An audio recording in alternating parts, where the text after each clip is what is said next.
Assalamualaikum warahmatullahi wabarakatuh. Bagaimana kabarnya mahasiswa yang saya banggakan? Semoga tetap selalu sehat dan tetap semangat dalam mengikuti perkuliahan. Pada kesempatan kali ini kita akan berdiskusi dan belajar berkaitan dengan prinsip dasar pemberian kredit pada program studi ekonomi pembangunan, mata kuliah analisis kredit dan pembiayaan bank di UPN Veteran Jawa Timur. Sekarang sudah pertemuan ke-6 ya bersama saya M. Jainuddin. Kita sebelum berkaitan membahas bagaimana prinsip pembiayaan perbankan, maka kita harus tahu bahwa bank adalah sebagai lembaga intermediari. Apakah itu yang dimaksud lembaga intermediari? Lembaga intermediari adalah bagaimana bank itu sebagai memfasilitasi masyarakat yang surplus dana yang disalurkan kepada masyarakat yang defisit dana.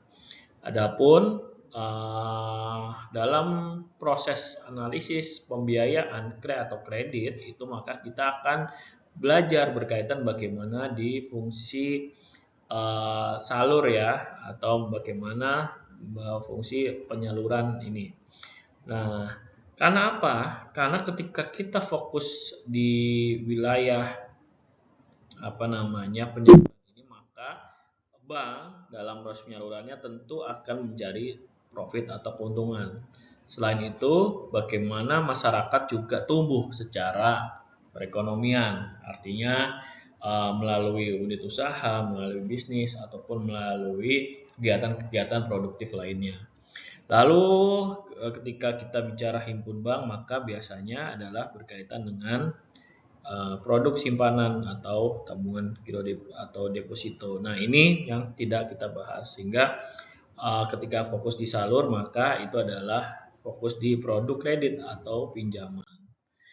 Lalu biasanya bank itu ada beberapa hal yang digunakan ya, yaitu 5C credit analysis. Yang ini di mana biasanya melihat atau fokus pada aspek umum calon debitur secara personal dan finansial, yang dimana analisis ini sering digunakan dalam pengajuan kredit untuk individu. Lalu juga kita bisa belajar berkaitan dengan 7P analisis, yang ini biasanya lebih mendalam dan sering digunakan untuk kredit usaha. Walaupun dua-duanya sebenarnya bisa digunakan. Terutama kalau 7P ini yang berkaitan dengan UKM atau proyek-proyek bisnis. 7P ini bisa melihat dari aspek operasional, prospek bisnis, dan pihak-pihak yang terlibat dalam bisnis calon debitur. Namun ini sebenarnya dua ini bisa digunakan dalam mengukur atau menganalisis apakah calon debitur itu layak atau tidak. Karena tadi ya, bagaimana bank itu sebagai lembaga intermediari, dia harus bisa menjaga amanah agar dana itu bisa berkembang untuk bisa dilakukan, untuk bisa diputar, sehingga bank juga mendapatkan keuntungan atau untuk bisa membiayai operasionalnya dan juga bisa memberikan kompensasi kepada nasabah di sisi himpun itu yang mengamanahkan menabung ya atau menabung dananya ke perbankan, sehingga aspek ini sangat penting di dunia perbankan supaya tadi ya bisa mendapatkan keuntungan dan juga tidak rugi, sehingga ini harus dilakukan. Adapun 5C kredit analisis ini yang biasanya kita ketahui secara karakter itu biasanya melihat melalui bagaimana karakter dari seorang calon debitur atau nasabah.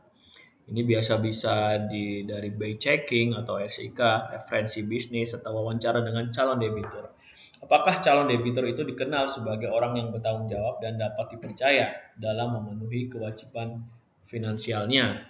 Dan ini biasanya karakter ini itu bagaimana datanya bisa dari tetangga, bisa dari keluarga, kerabat, teman, dan sebagainya untuk memastikan calon debitur ini memiliki karakter yang baik. Lalu selain dari karakter, maka yang kedua, C kedua adalah capacity. Ini berkaitan dengan analisis arus kas, cash flow dari calon debitur itu seperti apa, bagaimana penghasilan bulanannya atau tahunannya, apakah beliau memiliki hutang, sehingga bagaimana rasio hutang yang dimiliki oleh calon debitur itu terhadap pendapatannya, sehingga analisis kemampuan menghasilkan keuntungan dari bisnis untuk calon debitur bisnis. Nah, ini biasanya dipertanyakan adalah apakah penghasilan calon debitur itu cukup stabil dan memadai untuk membayar cicilan bulanannya atau cicilan kreditnya. Sehingga capacity ini itu berkaitan dengan apakah calon debitur itu mampu untuk bisa membayar cicilannya. Lalu selanjutnya kita bicara terkait kapital. Kapital ini bagaimana banyak modal atau modal yang dimiliki oleh debitur sendiri, terutama dalam konteks usahanya ataupun dalam konteks mengajukan pinjaman itu. Apakah ini pertanyaan kritisnya? Apakah calon debitur itu telah menyisihkan dana atau aset yang cukup untuk bisa mendukung proyek-proyek atau investasi yang akan didanai oleh kredit? Nah, ini berkaitan dengan capital, itu berkaitan dengan modal yang dimiliki oleh debitur. Bagaimana rumahnya, berapa mobilnya, berapa motornya, berapa biasanya itu akan dilakukan survei lapangan ke calon debitur. Lalu kolateral ini berkaitan dengan jaminan. Nah, ini tentunya bank itu ya melihat jaminan ini adalah bagaimana jaminan ini memiliki nilai atau likuiditas atau gampang dicairkan ya, seperti kendaraan atau surat berharga, ataupun juga bisa berupa tanah atau bangunan. Apakah calon debitur ini memiliki aset yang dapat digunakan sebagai jaminan? Apakah yang paling penting, apakah nilai aset itu bisa menutupi jumlah kredit yang diajukan? Apabila yang diajukan kredit 100 juta, maka jaminannya adalah harus lebih dari 100 juta. Supaya apa? Karena tentunya dari tahun ke tahun harga supaya bisa menutupi dari 100 juta ini. Karena kalau misalkan mobil ya dari tahun ke tahun harganya turun. Tentunya nanti itu harus diperhitungkan rumusnya bagaimana ketika dia meminjam 100 juta dengan mobil setara 200 juta, apakah juga selama jatuh tempo berapa depresiasinya. Ini juga pasti menjadi pertimbangan bank dalam melakukan analisis model kredit. Nah, yang terakhir adalah condition, itu bagaimana kondisi ekonomi makro. Apakah prospek industri tempat calon debitur ini sangat memadai? Apakah kebijakan moneter ini bisa mempengaruhi kemampuan debitur? Nah, ini biasa dilihat industri tempat debitur bekerja. Apakah sedang mengalami pertumbuhan? Bagaimana kondisi pasar yang mempengaruhi bisnis calon debitur, sehingga ini juga menjadi salah satu analisis yang dilakukan.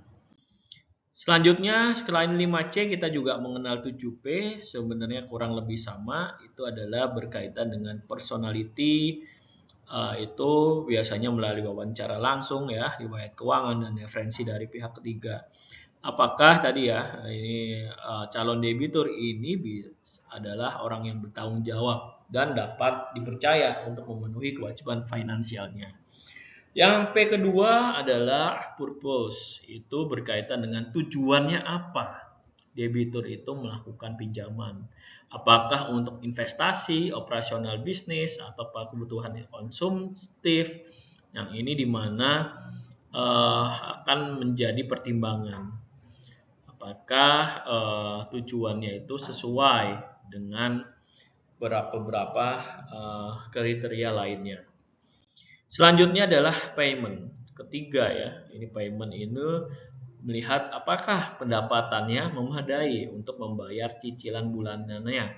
Ini biasanya dilihat dari laporan keuangan atau slip gaji, apakah memiliki sumber penghasilan yang stabil untuk bisa membayar kreditnya. Lalu yang keempat itu berkaitan dengan prospek. Nah, ini dilakukan analisis ya terhadap kondisi pasar, tren, dan potensi pertumbuhan dalam beberapa tahun ke depan. Kalau misalnya sekarang calon debitur mengajukan usaha mesin tik atau warnet atau warung telepon, tentunya itu akan susah karena sekarang sudah tidak zamannya. Sekarang sudah zamannya teknologi yang lebih canggih daripada wartel, warnet, dan sebagainya. Sehingga itu kadang juga menjadi pertimbangan apakah bisnis ini, calon debitur ini layak. Secara profitability itu melihat laporan keuangannya, margin labanya, dan proyeksi pendapatan di masa depan terkait bisnis yang dijalani. Lalu selanjutnya adalah protection. Apakah menilai aset ya, ini berkaitan dengan jaminan. Apakah punya aset yang cukup liquid dan bernilai untuk bisa dijadikan jaminan. Lalu yang terakhir Party ini bukan pesta ya, tapi ini adalah pihak atau tim. Bagaimana kredibilitas dan kompetensi tim, manajemen atau mitra bisnis calon debitur. Nah, itu juga akan dilihat.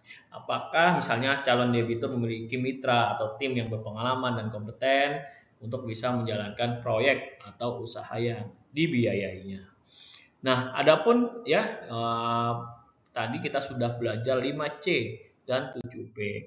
Maka ini ada beberapa contoh biasanya akan melakukan BI checking, SLIK. Jadi sekarang OJK itu sudah punya sistem dan BI ya yang dimana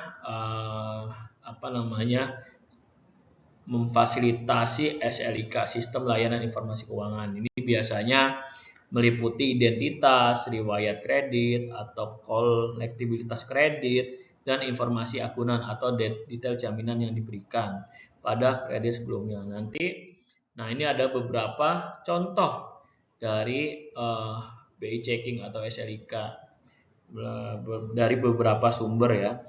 Nah ini contohnya apakah kita itu termasuk sangat baik, cukup baik atau kurang baik. Apakah lancar atau dalam perhatian khusus. Nah, ini semua sudah lengkap. Setiap nasabah, setiap orang itu sudah ada datanya. Apakah sudah pernah memiliki riwayat kredit dan bagaimana statusnya. Nah, ini membantu juga dari pihak perbankan untuk menganalisa dari sisi karakter atau secara personal dari nasabah. Nah, ini sudah di akhir ya, nanti kita akan ada tugas untuk saudara sekalian. Ada beberapa contoh kasus satu, yaitu ini terkait Budi Santoso. Di mana Budi Santoso ini mempunyai usaha toko kelontong. Pinjamannya sebesar 200 juta dan untuk ekspansi toko dan menambah stok barang. Adapun penghasilan dari penjualan toko kelontong dengan rata-rata pendapatan 40 juta per bulan. Nah, dari informasi ini silahkan mana informasi yang termasuk 5C dan informasi yang termasuk 7P. Jadi saudara melihat dari 5C dan 7P.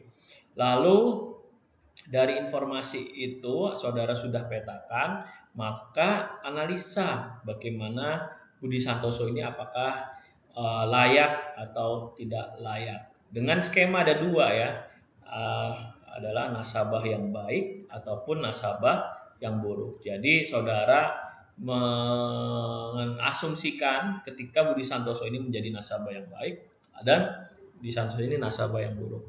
Nanti kita akan diskusikan dan presentasikan saat di kelas.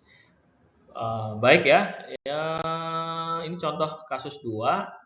Nanti silahkan bisa dibaca ya terkait Sari Wahyuni dengan usahanya warung makan kecil. Tugasnya sama, silahkan analisa 5C dan 7P dan dengan dua skema, nasabah yang baik dan nasabah yang buruk. Mungkin sekian pertemuan kita pada kali ini. Terima kasih. Wassalamualaikum warahmatullahi wabarakatuh.